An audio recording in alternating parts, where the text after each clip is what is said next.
Bonjour. Pour cette première vidéo, je me propose de commenter un corrigé de l'exercice 2 qui était tombé au bac maths spécialité en Amérique du Nord.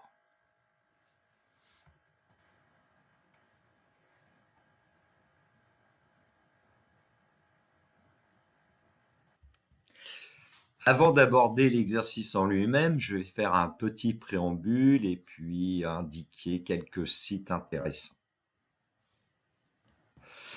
Pour obtenir les sujets de bac notamment, vous pouvez vous rendre sur le site de l'Association des professeurs de mathématiques de l'enseignement public, c'est-à-dire l'APMEP. Récemment, sur le site EduScol de l'Éducation nationale, on peut trouver aussi des exemples d'exercices pour le bac 2024. Je voudrais aussi vous parler des vidéos qui me semblent intéressantes en vue du bac, puisque les auteurs de ces vidéos traitent notamment de sujets de bac. Alors, il y a le site notamment de Monsieur Amble Hans. Dans un moteur de recherche, si vous tapez Hans Amble maths au lycée, vous trouverez toutes ces vidéos. Ensuite, il y a aussi le site Mathémax. Même chose, le plus simple, c'est dans un moteur de recherche de taper Mathémax et vous trouverez un lien assez facile. Voilà, je suis très admiratif du travail, notamment de ces deux collègues. Bien sûr, il y a beaucoup d'autres sites sur lesquels vous pouvez aller pour faire des mathématiques. Enfin, un peu de publicité pour mon blog. Voilà. Dans un moteur de recherche, si vous tapez Mathnik avec le web pédagogique, vous trouverez sur mon site notamment les énoncés de baccalauréat de 2021, 2022, 2023 qui correspondent au programme de mathématiques de spécialité. Sur mon site, donc, il n'y a que des énoncés en format PDF. Nous allons donc passer à cet exercice. Cependant, il serait plus efficace effectivement que vous récupériez l'énoncé, que vous essayiez de travailler dessus et ensuite peut-être de revenir vers cette vidéo. Bien, je vous conseille de bien lire l'énoncé et je disais à mes élèves en général de prendre des notes au fur et à mesure ou de souligner ce qui leur apparaissait important dans cet énoncé. Alors, en ce qui me concerne, là, on va lire l'énoncé et c'est ensuite que je vous ferai voir une petite prise de notes. On étudie un groupe de 3000 sportifs. Ces sportifs pratiquent soit l'athlétisme dans le club A, soit le basketball dans le club B. En 2023, le club A compte 1700 membres et le club B en compte 1300.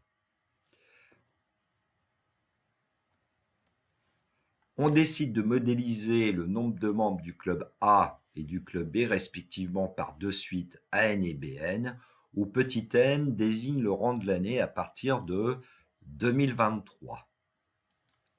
Autrement dit, 2024, c'est 2023 plus 1, et donc le rang, ce sera n égale 1. 2025, c'est 2023 plus 2, donc le rang n sera égal à 2. L'année 2023 correspond au rang 0. On a alors A0 égale 1700 et B0 égale 1300. En fait, cette information est située ici, puisqu'on nous disait qu'en 2023, le club A comptait 1700 membres et le club B 1300.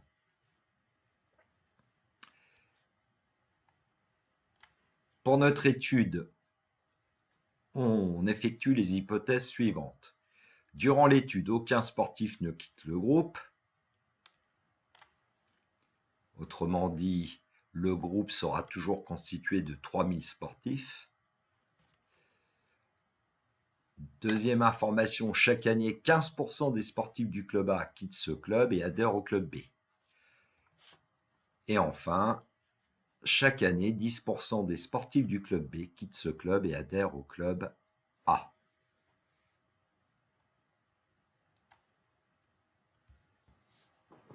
Je vous montre maintenant la prise de notes que j'ai effectuée. Donc, on sait qu'on a affaire à 3000 sportifs dans un groupe. Ces sportifs pratiquent un sport soit dans le club A, soit dans le club B. On appelle à N le nombre de membres du club A l'année 2023 plus N. On appelle BN le nombre de membres du club B l'année 2023 plus N. On dit aussi qu'en 2023, le club A a 1700 membres et le club B a 1300 membres. A0 égale 1700 et B0 égale 1300. Et les hypothèses de l'étude, aucun sportif ne quitte le groupe, et chaque année, 15% des sportifs du club A quittent ce club et adhèrent au club B. Chaque année, 10% des sportifs du club B quittent ce club et adhèrent au club A. Je vais juste faire un petit schéma pour montrer ce qui se passe en 2023, c'est-à-dire dans le club A, on a un effectif de 1700 et dans le club B, un effectif de 1300. Passons aux questions de cet exercice et bien sûr, il est parfois efficace de souligner ce qui paraît important, voire de faire une prise de notes. Première question, calculer le nombre de membres de chaque club en 2024. Deuxième question, pour tout entier naturel à n, déterminer une relation liant AN et BN. Troisième question, montrer que la suite AN vérifie la relation suivante. Pour tout entier naturel n, AN plus 1 égale 0,75 AN plus 300. La question 4a, démontrer par récurrence que pour tout entier naturel n, 1200 est inférieur ou égal à n plus 1, inférieur ou égal à n, inférieur ou égal à 1700. Question petit b, en déduire que la suite n converge. Cinquième question, soit Vn la suite définie pour tout entier naturel n par Vn égale à n moins 1200. Petit a, démontrer que la suite Vn est géométrique. Petit b, exprimer Vn en fonction de n. Petit c, en déduire que pour tout entier naturel n, AN est égal à 1500 multiplié par 0,75 puissance n plus 1200.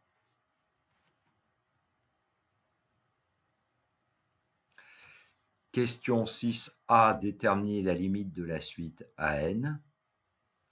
Question 6b, interpréter le résultat de la question précédente dans le contexte de l'exercice.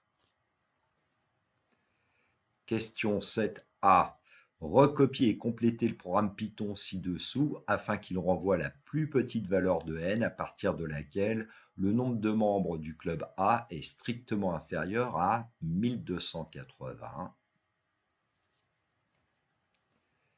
Question 7b, déterminer la valeur renvoyée lorsqu'on appelle la fonction seuil du programme Python.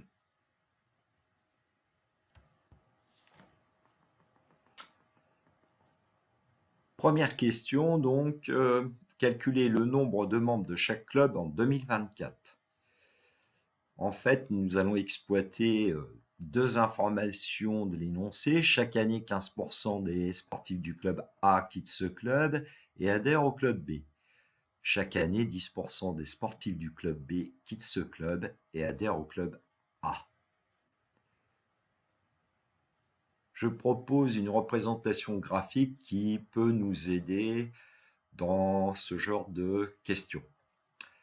Donc, on considère le club A, on nous dit que 85% des membres du club A restent dans le club A.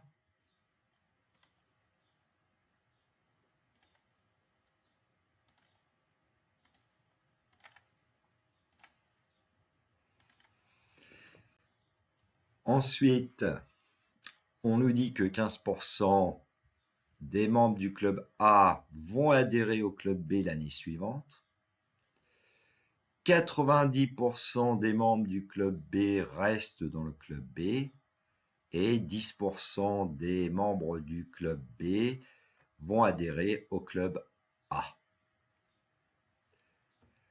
Quand on nous demande de calculer le nombre de membres en 2024 c'est 2023 plus 1, donc on cherche les effectifs pour le rang n égale 1. Pour calculer à 1, on sait que 85% des membres du club A restent dans le club A, donc on multiplie 0,85 par A0. Et on sait aussi que le club A va recevoir 10% des membres du club B, ce qui nous donne A1 égale 0,85 A0 plus 0,1 B0. Pour continuer le calcul, il suffit de remplacer A0 et B0 par leur valeur. 1700 pour A0, 1300 pour B0. Ensuite, on effectue les calculs pour trouver finalement A1 égale 1575, ce qui signifie que le club A va compter 1575 membres en 2024. Pour calculer le nombre de membres du club B en 2024, on sait que le club B en 2024 va accueillir 15% du nombre de membres du club A en 2023. Et on sait que 90% des membres du club B restent dans le club B. On remplace A0 et B0 par leur valeur et on effectue le calcul pour trouver finalement B1 égale 1425. Autrement dit, en 2024, il y aura 1425 membres dans le club B.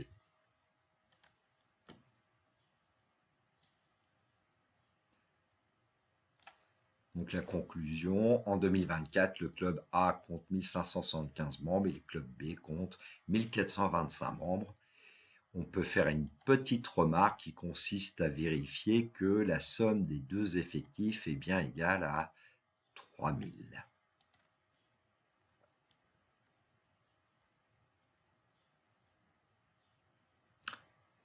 Question numéro 2. Pour tout entier naturel n, déterminer une relation liant AN et BN. On a vu que dans les hypothèses qu'aucun sportif ne quitte le groupe, ce qui veut dire qu'en fait, quand on ajoute l'effectif du club A et l'effectif du club B, on obtient toujours 3000. Question numéro 3. Montrer que la suite AN vérifie la relation suivante. Pour tout entier naturel n, AN plus 1 est égal à 0,75 AN plus 300.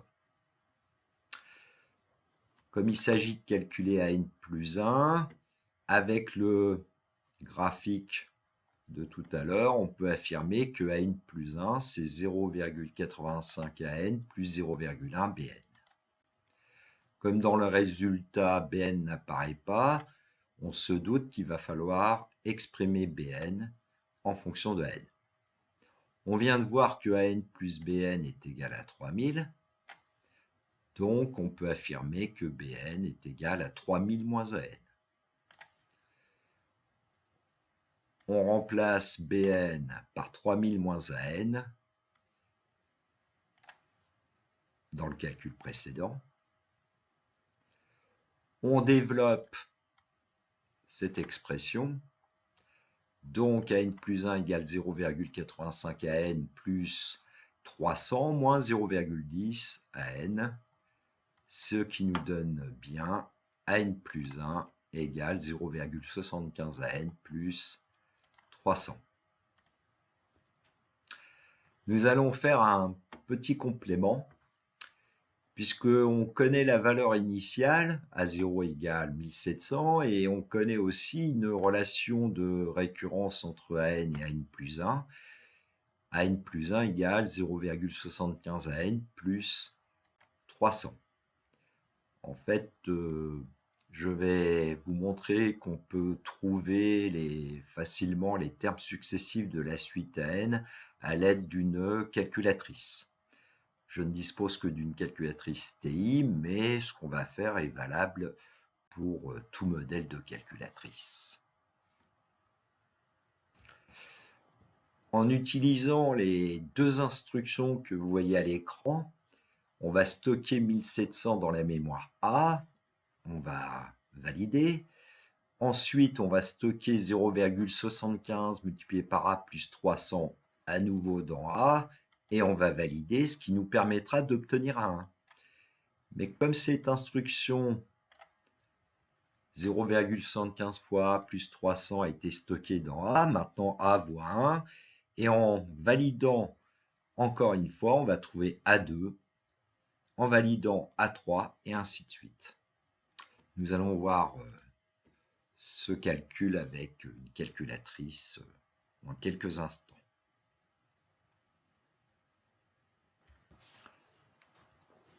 Nous venons de dire que nous allons stocker 1700 dans la mémoire A.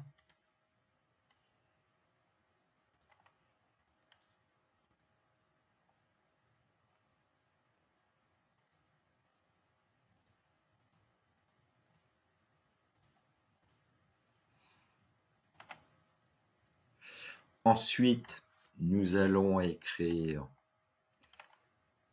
0,75 multiplié par A plus 300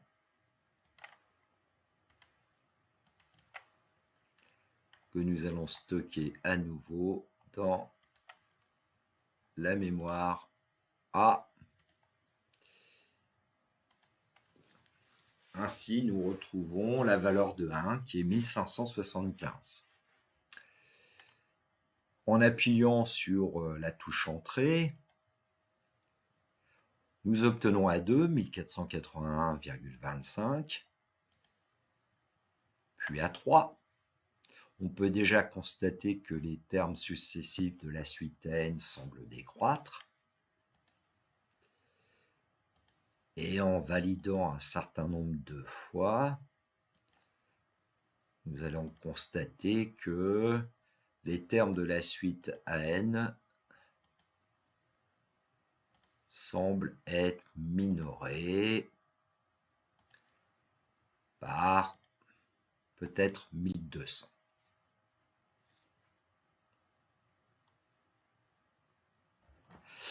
Je me propose de vous montrer une illustration avec le logiciel GeoGebra en considérant une représentation graphique à l'aide d'un segment, et on verra aussi une représentation graphique à l'aide de deux rectangles.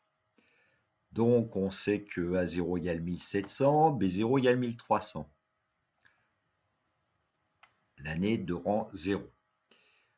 Je capture le curseur, je l'augmente de 1 et je constate que A1 vaut 1575 et B1 1425, calcul que nous avions effectué à la première question.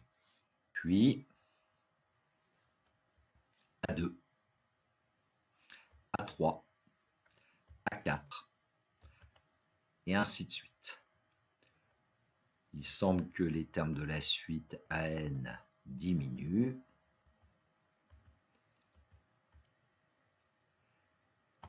Et pour A50, par exemple, nous obtenons une valeur de A50 qui est légèrement supérieure à 1200. Et donc une valeur de B50 qui est proche de 1300 en étant légèrement inférieure. Alors je vais plutôt regarder le graphique avec les deux rectangles, le rectangle bleu ayant une aire proportionnelle à A0 et le rectangle rouge ayant une aire proportionnelle à B0. En fait, c'est ce qu'on appelle un diagramme en bande, parfois très peu utilisé en France.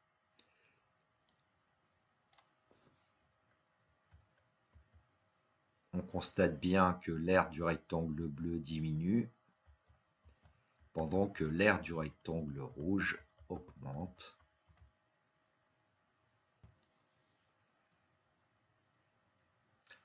Afin de peut-être mieux visualiser ce qui se passe, je vais afficher la trace du segment bleu qui se trouve ici.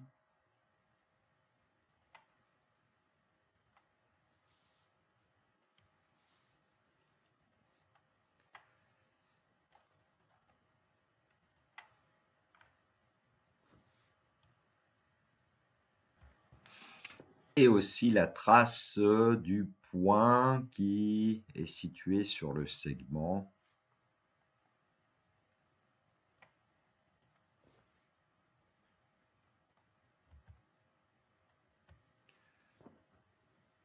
Je capture à nouveau le curseur N.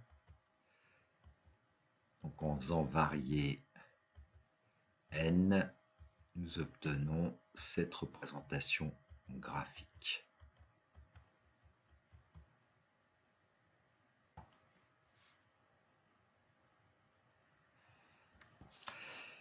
Avec ce fichier GeoGebra, sur le premier graphique, nous allons revoir la représentation dite représentation en escalier. Nous verrons aussi sur le graphique 2 la représentation graphique avec un nuage de points de coordonnées petit n en abscisse et n en ordonnée. Je vous propose de fixer plutôt le graphique. À nouveau, je vais sélectionner le curseur N et le faire bouger. Alors sur ce graphique, on a placé A0 en abscisse et on a tracé la courbe représentative d'une fonction f qui est en fait f de x égale 0,75x plus 300. On trace la droite D d'équation y égale x.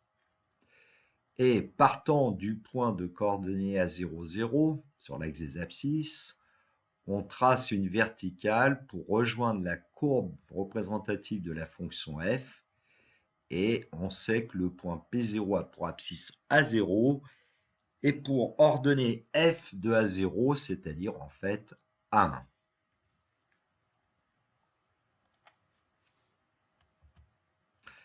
Voilà. Une fois que on avait le point P0, en définitive, on trace une horizontale pour rejoindre la droite d'équation y égale x, ce qui fait que ce point Q1 a pour abscisse 1.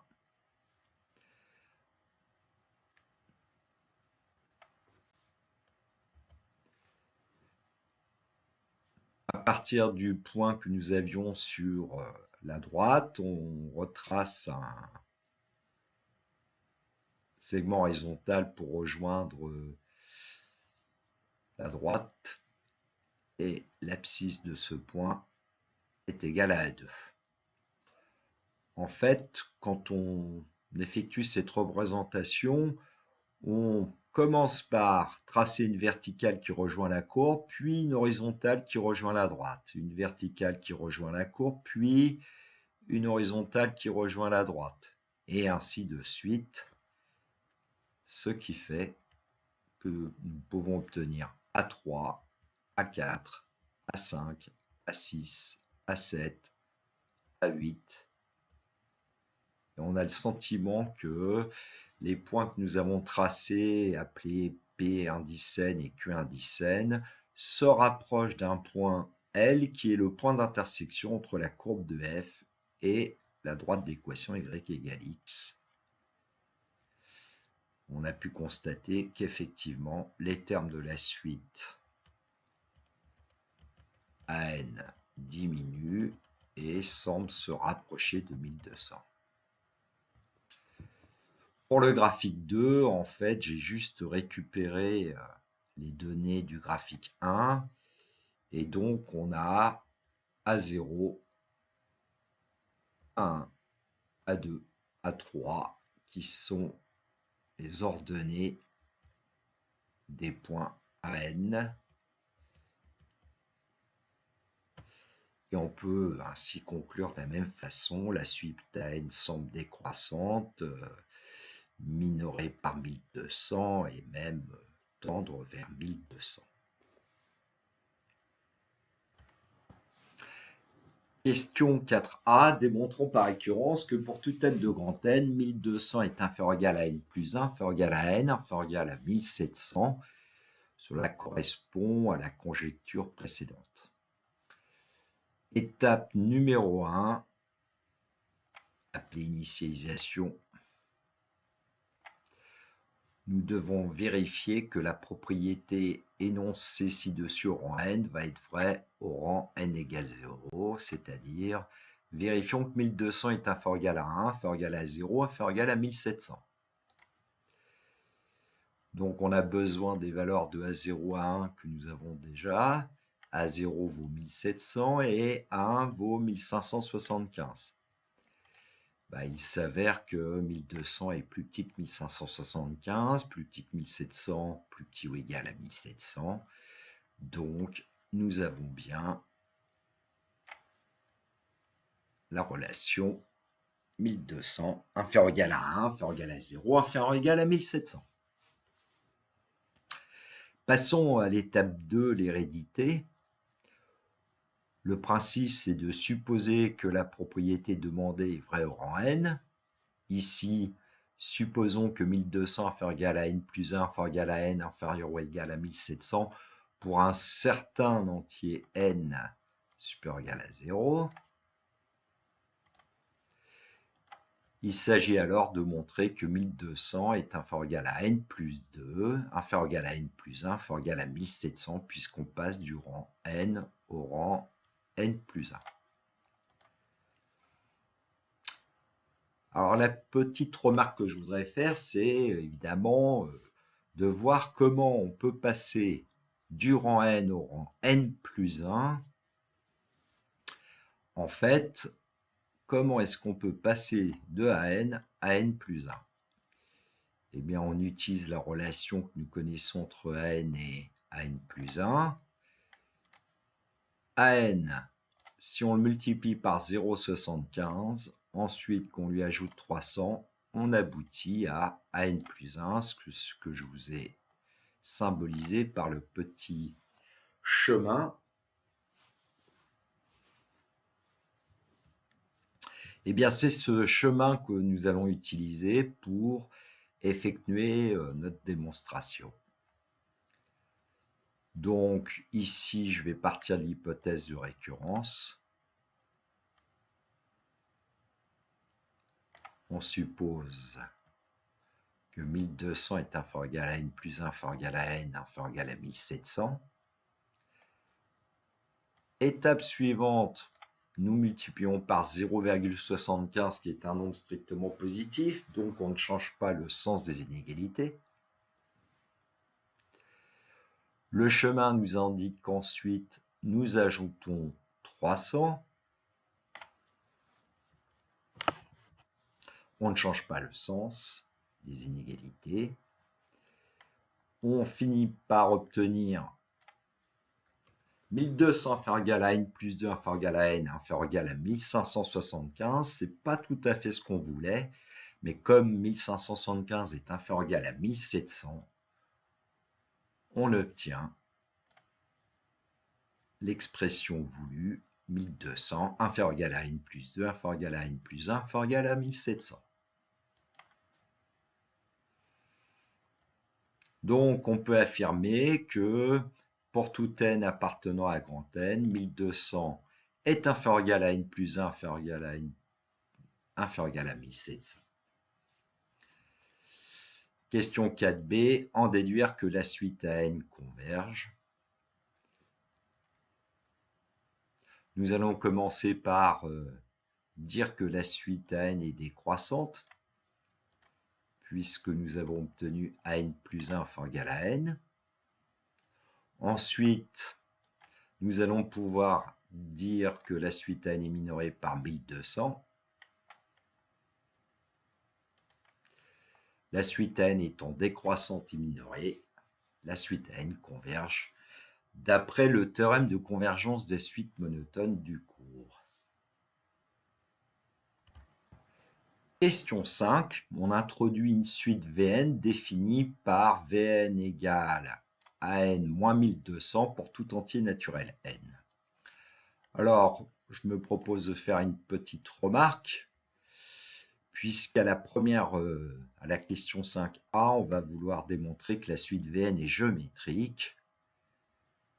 Donc, dans un petit tableau, j'ai indiqué les valeurs que nous avions trouvées pour AN.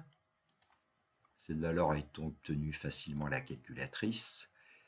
Et j'ai calculé les valeurs de Vn pour n égale 0, pour n égale 1, et pour n égale 2, il suffisait de retirer 1200 aux valeurs de n. Alors, on peut constater qu'en faisant le calcul 375 divisé par 500, on obtient 0,75.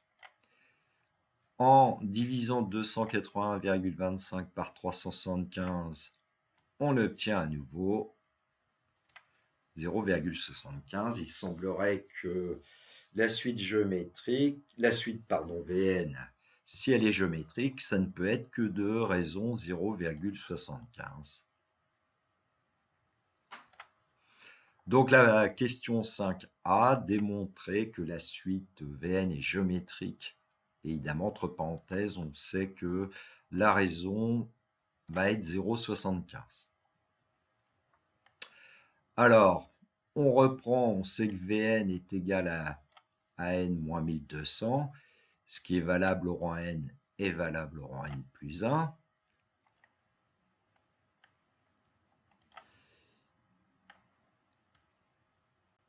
On sait qu'on doit démontrer que Vn plus 1 est égal à 0,75 Vn. Donc, on va remplacer n plus 1 par 0,75 à n plus 300.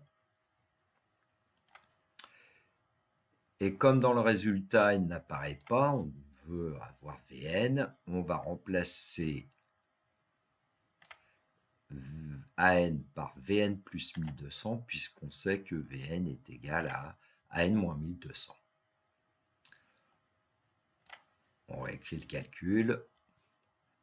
On développe 0,75 Vn plus 1200 va nous donner 0,75 Vn plus 0,75 fois 1200. Et on peut constater facilement que 0,75 fois 1200 moins 900 vaut 0. On en déduit que finalement Vn plus 1 est égal à 0,75 Vn pour tout entier naturel n, ce qui nous permet de conclure, on en déduit que la suite Vn est géométrique de raison Q égale 0,75. Question 5b, il s'agit d'exprimer Vn en fonction de n, évidemment pour tout n appartenant à grand N. On sait dans ce cas-là que le cours nous indique que Vn est égal à V0 fois Q puissance n, où V0 est le terme initial et Q la raison de la suite géométrique Vn. On a besoin de connaître V0, il suffit de calculer, c'est à 0 moins 1200, 1700 moins 1200, 500. On peut ainsi conclure que Vn est égal à 500 multiplié par 0,75 à la puissance n.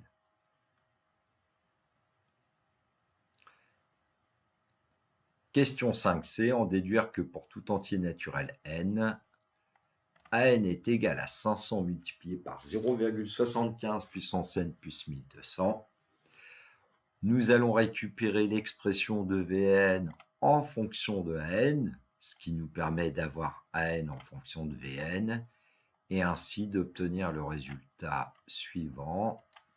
AN est égal à 500 fois 0,75 puissance n plus 1200.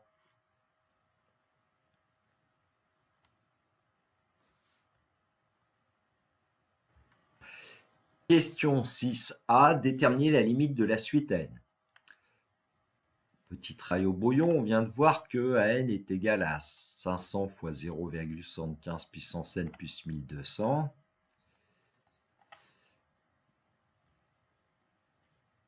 Un petit chemin pour voir comment on peut passer de 0,75 à n. Il suffit au départ de prendre la puissance n, de multiplier par 500 et ensuite d'ajouter 1200. Comment allons-nous trouver la limite de la suite à n, puisqu'on connaît n en fonction de petit n? On peut affirmer que quand n tend vers plus infini, 0,75 puissance n tend vers 0, car en fait, la raison 0,75 est strictement comprise entre moins 1 et 1. En multipliant par 500, 500 multiplié par 0,75 puissance n tend toujours vers 0. 0 fois 500 est égal à 0. En ajoutant 1200, on peut dire que 500 multiplié par 0,75 puissance n plus 1200 tend vers 1200. Ce qui fait que AN tend vers 1200 quand petit n tend vers plus l'infini. Je vous ai rappelé ensuite la propriété qui dit que si un nombre q est strictement compris entre moins 1 et 1, alors la limite de q puissance n est égale à 0 quand n tend vers plus l'infini. Une petite rédaction avec notamment le symbole limite.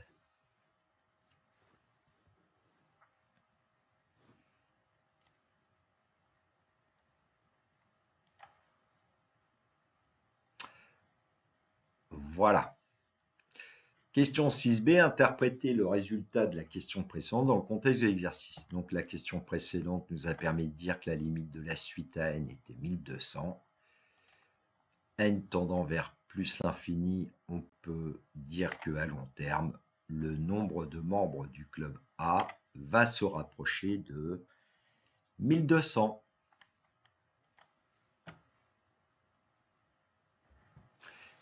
Question 7a. On nous donne un programme Python et il va s'agir de le compléter afin qu'il renvoie la plus petite valeur de n à partir de laquelle le nombre de membres du club A est strictement inférieur à 1280. Autrement dit, on cherche la valeur minimale de l'entier naturel petit n tel que n est plus petit que 1280. Petite recherche au brouillon si on veut. En fait, comme on cherche petit n, j'ai préféré changer la variable k, calculer ak, et voir si ak est bien plus petit que 1280 ou pas pour les premières valeurs de petit k. À 0, 1700, donc l'inégalité demandée n'est pas vérifiée. À 1575, l'inégalité demandée n'est pas vérifiée. À 2481,25, l'inégalité n'est pas vérifiée. Et ainsi de suite. Et nous, ce qu'on aimerait, c'est trouver la plus petite valeur de n pour laquelle l'inégalité est vérifiée, alors que pour n-1, elle ne l'est pas. Voilà l'idée pour le script Python. Alors passons au script. Donc on définit une certaine fonction seuil. On initialise, petit n prend la valeur 0, petit a prend la valeur 1700, en fait 1700 c'est à 0. Et ce qu'on veut voir, c'est le rang n à partir duquel petit a va être strictement inférieur à 1280 et donc tant que A est supérieur ou égal à 1280, il faut travailler. On passe au rang suivant, petit n prend la valeur n plus 1.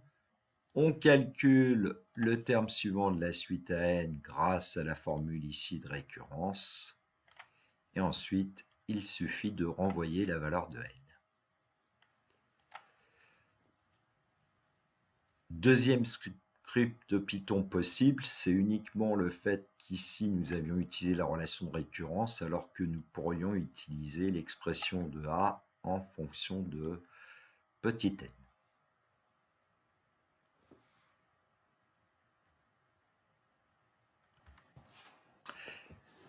Donc j'ai écrit le script Python sur le logiciel EduPython, version 2.7 si mes souvenirs sont bons.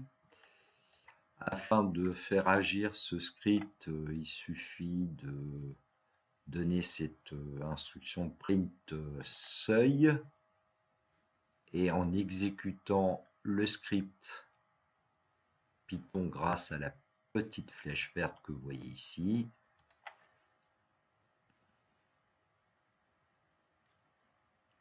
nous obtenons la valeur 7 dans la console Python. À la question suivante, on va nous demander quelle est la valeur envoyée de petit n par la fonction seuil. Je vous propose une petite animation avec GeoGebra où je fais apparaître le nuage de points petit n à n qui sont les coordonnées du point n. Et ici, je vous ai indiqué la valeur de n. Donc pour n égale 1, 1575, 1 est au-dessus de 1280. De même pour A2, A3, A4, A5, A6 est au-dessus. En revanche, A7 est en dessous de la droite d'équation y égale 1280. Donc la valeur renvoyée par le script est bien n égale 7.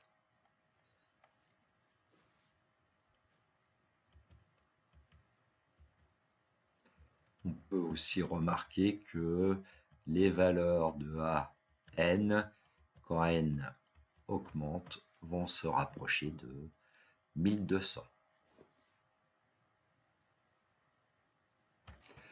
Question 7b, déterminer la valeur envoyée lorsqu'on appelle la fonction seuil. Donc lorsqu'on appelle la fonction seuil, on obtient n égale 7.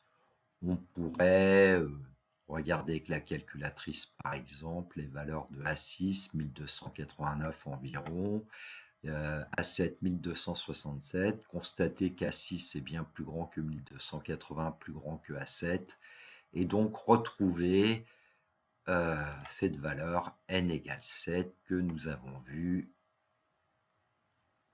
à l'aide du logiciel GeoGebra.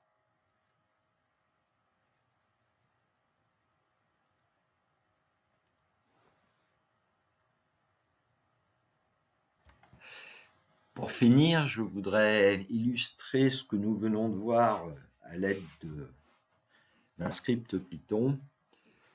Je ne vais pas détailler ce script. Nous allons l'exécuter.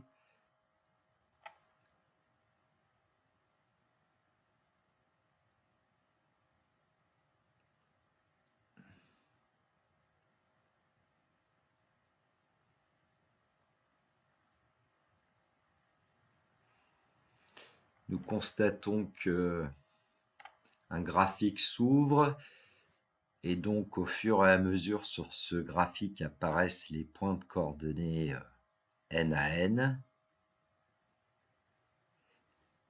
Il s'arrête quand n est égal à 7. Dans la console Python, je me suis débrouillé pour que nous puissions voir les termes successifs de la suite AN. On constate à nouveau que pour n égale 6, AN est plus grand que 1280. Pour n égale 7, AN est plus petit que 1280.